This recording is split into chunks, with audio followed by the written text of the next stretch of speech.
You're hungry. You've been walking all day, tracking an animal that vanished hours ago. The sun's beating down, your stomach is growling, and there's no fruit, no meat, no fire, just dirt. Then you spot it, a wriggling mass of larvae under a rotten log. Disgusting? Maybe, but to Stone Age people, that was dinner. Before fire, farming, or even proper tools, raw bugs and worms were more than just emergency snacks. They were survival food. High in protein, easy to find, and surprisingly nutritious, insects were a cornerstone of the early human diet. So, how did our ancestors stomach it?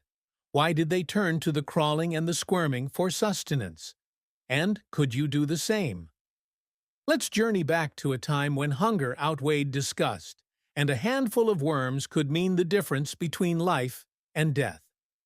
Long before supermarkets and campfires, humans had to make do with whatever they could find. And that often meant insects. Archaeological evidence suggests that early humans, millions of years ago, relied heavily on bugs and worms as a primary food source. In fact, insect eating, or entomophagy, wasn't just a fallback. It was central to their diet. Why? Because bugs were everywhere. You didn't need to hunt them. You didn't need tools. All you needed was curiosity, desperation, and a strong stomach. Some of the earliest known human ancestors, like Australopithecus afarensis, likely spent part of their foraging time digging into logs, sifting through soil, or overturning rocks to find grubs, ants, and termites. These protein-rich snacks required little effort to obtain and packed essential nutrients. In warm, humid climates, like ancient Africa or Southeast Asia, insects were especially abundant. Termites, crickets, caterpillars, beetles, and worms thrived in these environments, making them reliable sources of calories.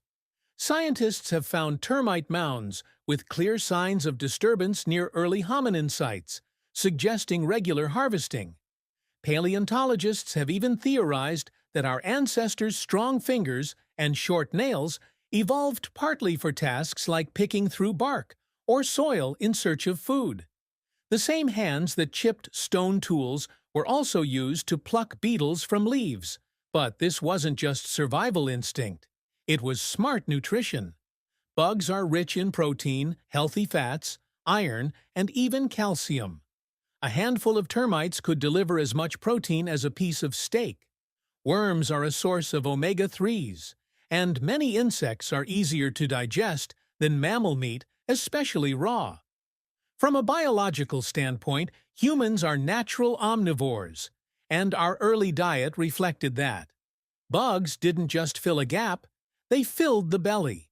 And over time, cultures developed preferences, methods, and even rituals around insect eating. Some researchers propose that insects may have been part of the earliest forms of food sharing. A log filled with larvae could be split among group members. This kind of sharing behavior likely helped to strengthen social bonds and develop early communal norms. What's even more intriguing is that these practices likely spurred early tool use. While it didn't take much to pick a worm out of the soil, poking into a termite mound or digging into hard ground may have required sticks or basic digging tools. Perhaps some of the earliest forms of tool-assisted feeding. Insects also may have influenced the migratory patterns of early hominins. Following seasonal cycles of insect abundance, especially in swampy or forested areas, could have guided group movements and shaped settlement strategies. It's not a stretch to say that bugs weren't just backup rations, they were a keystone in the diet of early humans. Their availability, nutritional value, and the low energy cost of acquiring them made them a logical, even preferred, food source for long stretches of human prehistory. So how did they eat them? And what does that tell us about their ingenuity? The deeper dive might just surprise you. Eating insects wasn't just about finding them, it was about knowing how to consume them safely and efficiently. Early humans developed methods to deal with bitter tastes, hard shells, and potential toxins.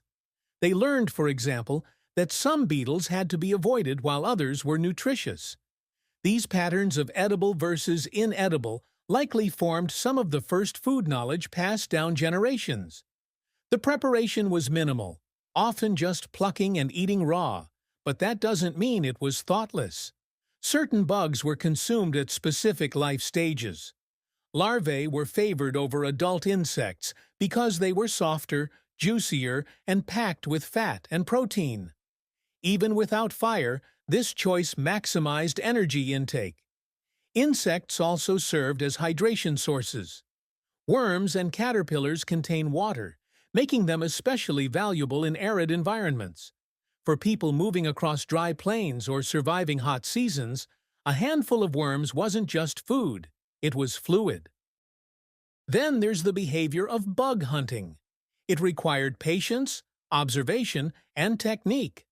Some species, like termites, would emerge in massive numbers during mating flights, an easy harvest. Others had to be lured out or extracted.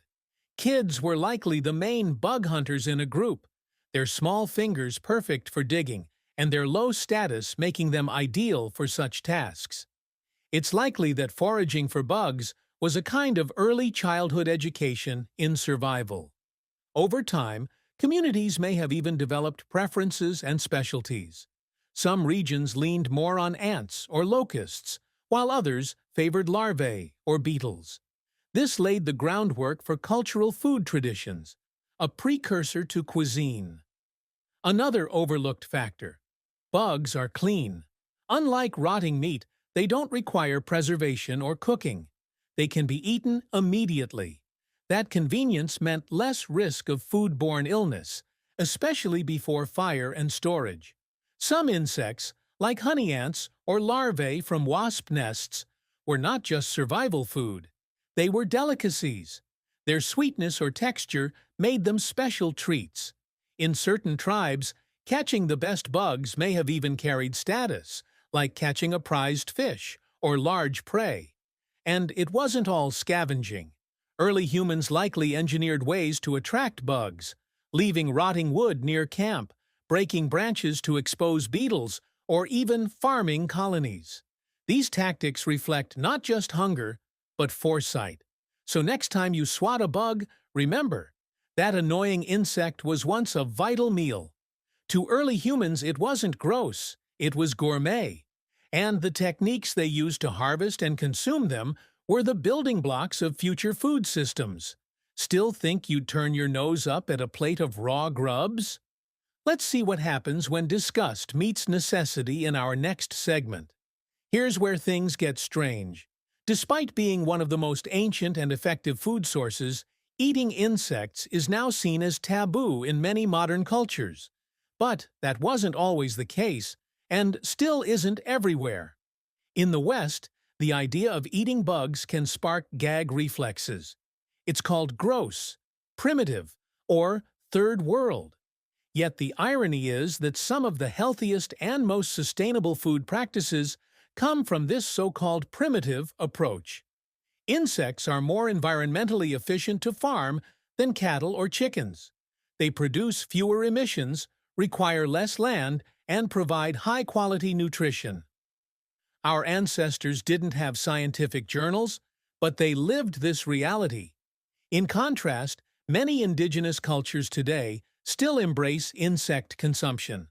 From roasted grasshoppers in Mexico to fried silkworm pupae in Korea, bugs are part of celebrated dishes. That continuity links modern humans directly to our earliest ancestors. It's not just survival, it's tradition. So what changed in places like Europe and North America? Some experts believe that as societies industrialized, diets became less about necessity and more about status. Meat from large animals was seen as powerful, masculine, civilized. Insects became associated with poverty or backwardness, despite their immense value. This reveals a paradox. We turn up our noses at something we once relied on for survival. We waste food in abundance while rejecting one of nature's most abundant solutions. And as the global population rises and food insecurity grows, insects might just be the key to feeding the future. But there's another twist. Modern science is now trying to reintroduce insects, not just as snacks, but as protein powders, pasta ingredients, and meat substitutes. Essentially, we're returning to our roots, just dressed up in new packaging. It's a full circle. What started under a rotten log might end up in a health bar. So, are bugs a backward habit, or a brilliant solution we've simply forgotten? The next segment brings it to life with a story that proves how bugs didn't just help us survive. They helped us thrive. Imagine a small band of early Homo sapiens making their way through a dense forest in what is now Central Africa. It's late in the dry season, and large game is scarce. The group, consisting of around a dozen individuals, is hungry. They stop near a tree that's been felled by age and termites. The elder of the group, a woman known for her uncanny knowledge of the forest, drops to her knees and peels back the bark with a stick. Beneath it, the wood writhes with plump, pale larvae. Without hesitation, she scoops up a handful and gestures for the younger members to gather around. There's no disgust, only interest. The children giggle as they pluck the bugs one by one, eating them raw. The adults chew slowly, savoring the fatty, nutty flavor that only fresh grubs provide. It's a feast, not of abundance, but of necessity turned ritual. Nearby, another member uses a sharpened stick to poke into the softened earth, fishing for earthworms. Each one is inspected and popped into a woven pouch. They'll be shared later, mashed with foraged fruits. These aren't random choices. The group has learned through experience where to find the most nourishing bugs, which ones are toxic, and when they're most abundant. This knowledge isn't written down. It's taught through example, through repetition, through survival. Later that night, huddled under a rock overhang, the group shares its bounty. The elder explains through gesture and humming the difference between the soft-bodied worms and the crunchy beetles. One child mimics the sounds, committing the lesson to memory. In this small, intimate moment, food becomes education. Bugs become a bridge between generations, and survival becomes a shared language. That night, as stars fill the sky and the sounds of the forest echo around them, they sleep with full bellies, not because they brought down a beast, but because they understood their environment, because they respected the smallest sources of nourishment. This story may be imagined, but it reflects countless real moments experienced by our ancestors. Across continents and millennia, insects weren't desperation food. They were part of the rhythm of life, a rhythm that beat through the pulse of survival, learning, and community. Today, as we face food insecurity, climate change, and resource shortages, the Stone Age diet of bugs and worms is getting a second look. Scientists, nutritionists, and sustainability experts all point to entomophagy as a practical and eco-friendly solution to the world's growing food demands. Edible insect farms now operate in over 50 countries. Crickets are turned into protein powder. Mealworms are added to energy bars. Grasshoppers are roasted and salted as snacks. What was once seen as a primitive necessity is now being branded as a health-conscious superfood. But more than marketing, there's a cultural shift happening. People are realizing that eating insects is not only environmentally smart, but also deeply human. It's not a step backward, it's a return to form. The global food system has long favored scale, speed, and simplicity. But as we revisit our evolutionary past, there's wisdom in the diversity of early diets. Bugs are sustainable, adaptable, and highly nutritious. They require less land, less water, and generate far fewer greenhouse gases than traditional livestock. Some emergency response units and military survival training programs are also reintroducing insect foraging skills. Not because it's trendy, but because it works. In extreme conditions, the ability to identify and consume safe insects can be life-saving. Even chefs in high-end restaurants are experimenting with insect ingredients, turning ancient sustenance into modern delicacies. The culinary world is beginning to embrace what our ancestors always knew.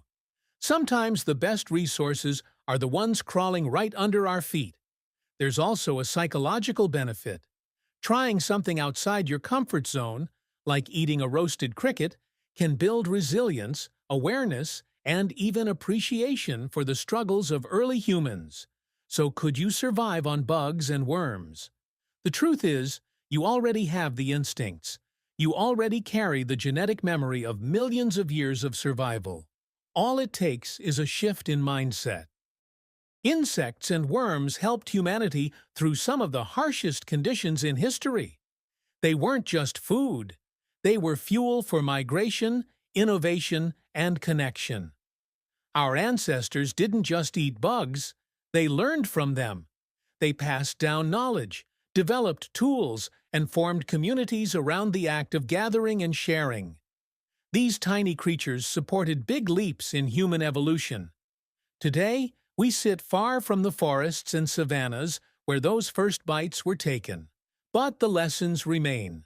Resilience, adaptability, and open-mindedness are still essential traits, especially in a world full of uncertainty. So next time you see a wriggling worm or a buzzing beetle, don't just look away in disgust. Remember that it once fed the people who made you possible. And maybe, just maybe, it could do the same again. Could you eat a bug if your life depended on it? Let us know in the comments. And if this journey through the raw truth of prehistoric diets intrigued you, hit subscribe. There's plenty more where this came from. Across continents and millennia, insects weren't desperation food. They were part of the rhythm of life, a rhythm that beat through the pulse of survival, learning, and community.